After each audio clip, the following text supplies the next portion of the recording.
Maksudnya supaya yang lain ikut dengar, gitu. Tidak bilateral begitu, tapi yang lain bisa ikut mendengar informasi yang bisa diperoleh. Saya kira bisa kita mulai. Silakan. Apa saja topiknya sebetulnya hari ini? Apa yang sampaikan oleh?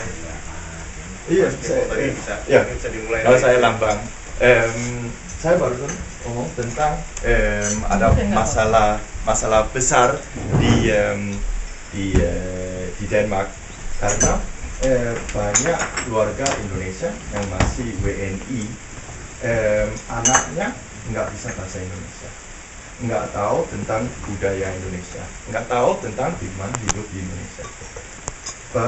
Contohnya saya lahir di sini, besar di sini, baru bisa bahasa Indonesia setelah SMA.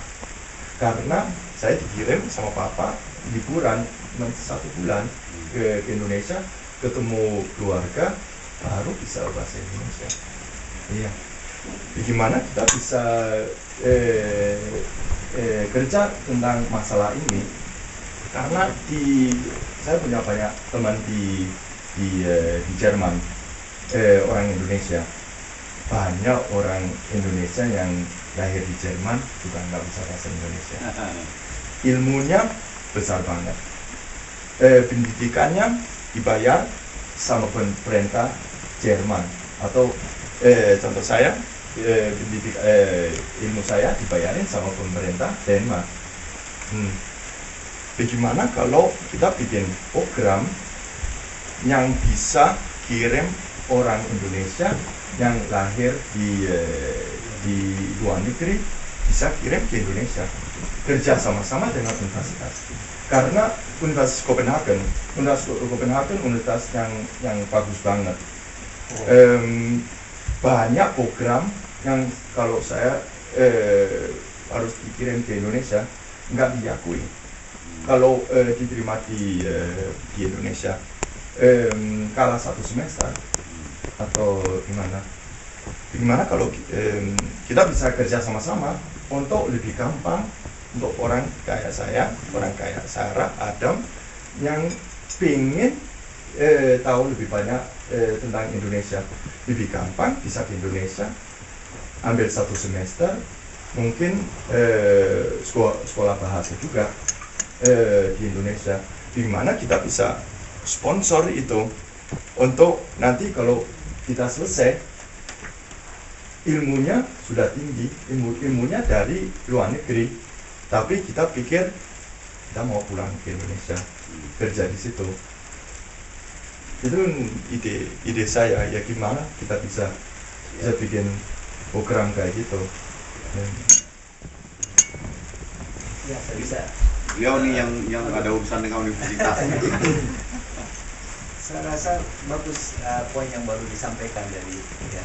Jadi kita juga kebetulan di Universitas Bakri kami ingin do something different lah ya, dengan sistem universitas yang lainnya. Ya tentu ada regulator, ada itu dari Departemen Pendidikan. Tapi untuk case Anda mau main. Tadi juga saya udah ngobrol sama teman-teman yang sedang mengambil PhD kalau nggak salah. Saya punya pertanyaan pertama, so what's your plan to do, dengan big title lagi gitu. Padahal di Indonesia butuh yang pakar-pakar, profesor-profesor ya untuk meningkatkan ilmu-ilmu di Indonesia untuk mendapatkan Nobel one time atau one day another kan. Nah, saya jadi tadi sampaikan kepada mereka tadi dua, kalau you perlu vehicle ya, karena kan kalau udah tingkat PhD profesor kan itu kan akademis kan. Alangkah baiknya dia membuat suatu tulisan paper atau apa untuk direcognize. Nah, apabila perlu institusi kan bagus kan kalau dari universitas akan lebih beragam. Kami sangat welcome gitu. Itu contoh satu. Kedua juga di Indonesia perlu juga pengalaman-pengalaman yang sekarang yang praktisi-praktisi itu yang berpengalaman. Karena kita juga mau mengajar adik-adik kita ini bukan theory by the book only gitu. Nah, kebetulan juga di Bakri, kebetulan unit usahanya banyak. Memang kita ada program magang juga, mungkin lebih banyak.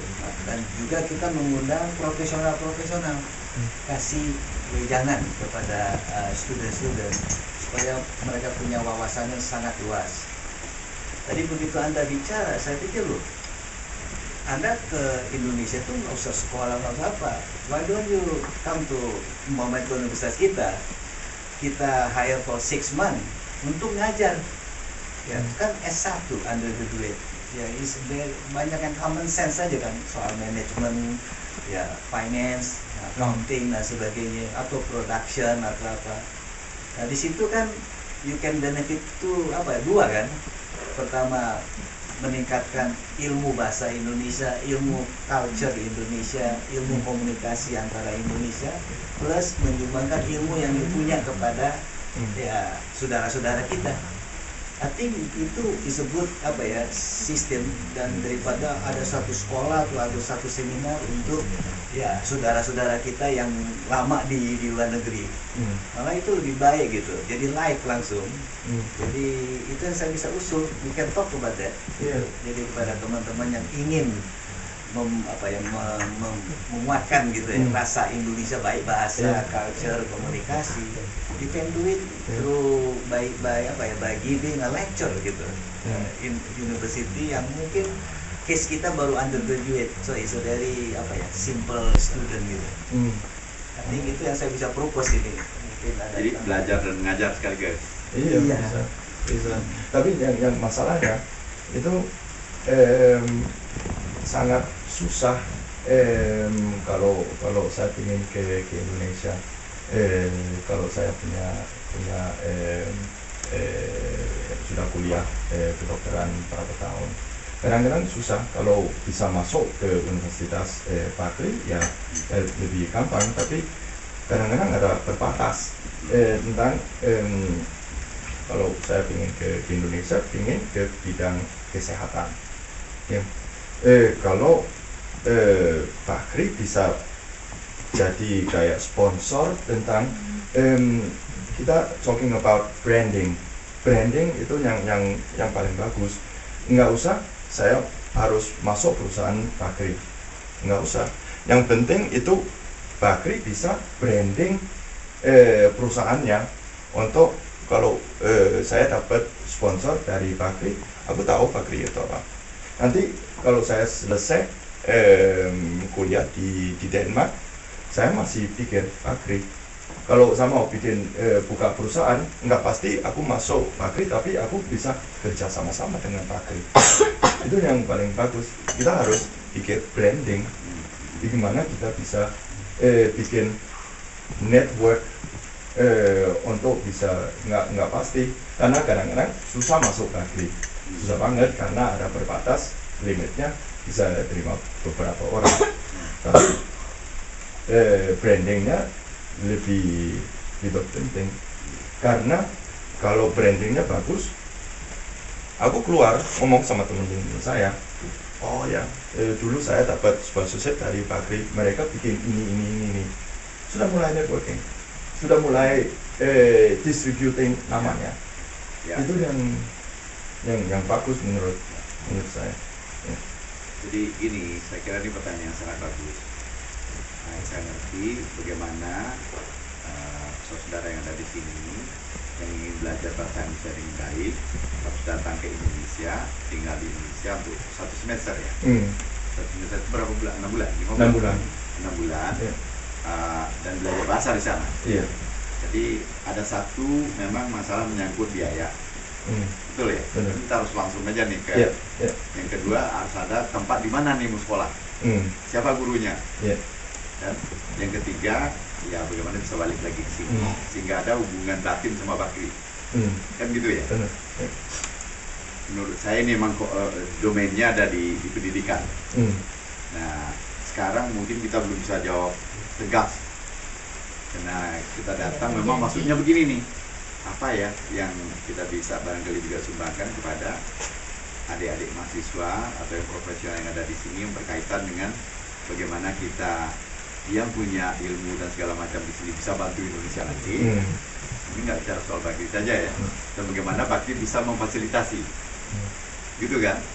Nah, nanti kita coba pikirkan. Nah, tapi pesannya dari Pak Kris itu tolong diperhatikan juga.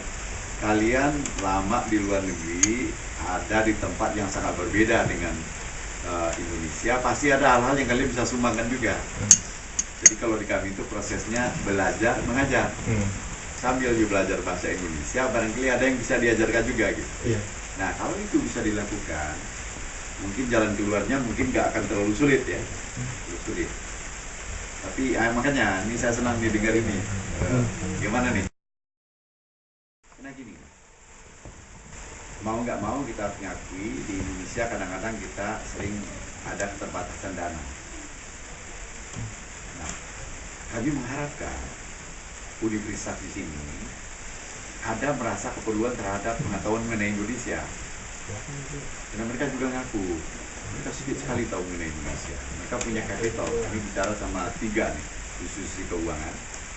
Mereka punya kapital, ingin masuk kapitalnya ke Indonesia, susah betul jadinya. Karena mereka nggak ngerti Indonesia, Indonesia nggak ngerti mereka gitu. Makanya saya mengatakan kami ingin coba bikin sedikit jembatan antara keduanya. Kalau kita bisa kerjasama, katakanlah Universitas Bakri sama Aarhus University, ini otomatis kita bisa masukkan di dalamnya. Kita akan coba cari orang Indonesia yang ingin membantu mereka mengembangkan Indonesian Jazz namanya barangkali, ya. Dan dari mereka kita bisa dapatkan barangkali semacam grant. Udah masuk dalam program kami itu. Karena mereka juga tahu di Amerika ada sekolah yang cukup tua dan terkenal namanya Harvard. Di Harvard itu ada China Center. Dan setahun yang lalu baru dibikin Indonesia Center. Jadi ada pengusaha Indonesia yang nyumbang $20 juta untuk membiayai Indonesia Center selama 5 tahun. Jadi biaya center itu per tahun $4 juta. Nah, ini yang sedang kita coba. Nah, nanti kami coba pikirkan gimana nih. Ya, tapi saya pikir kenapa berhenti di situ? Kenapa kita nggak bisa bilang banyak mahasiswa Denmark yang nggak tahu tentang Indonesia juga?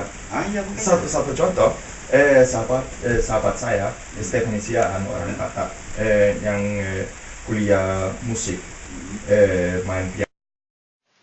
Because of bahasa, karena nggak tahu bahasa atau culture. Sebetulnya sih you don't have to worry, karena the value of the orang itu, profesional itu adalah dia punya experience, expertise kan. Jadi apalagi zaman global kayak begini, bahasa universal gitu. You can mix dengan body language, bahasa Indonesia, bahasa Inggris. Komunikasi sih menurut saya already universal. Ini dari simple contoh sepak bola. Kita ini kemarin ada yang namanya Irfan. Bahasa Indonesia kayak apa? Gaji dia berarti mau diambil. Jadi contoh bahasa kalau dia punya skill, Penampilan. penampilan, jadi banyak yang di situ. Malah saya mau advice kepada teman yang udah seperti Anda udah punya pengalaman itu. Tahu ada beberapa tempat. Oh iya. Jadi ada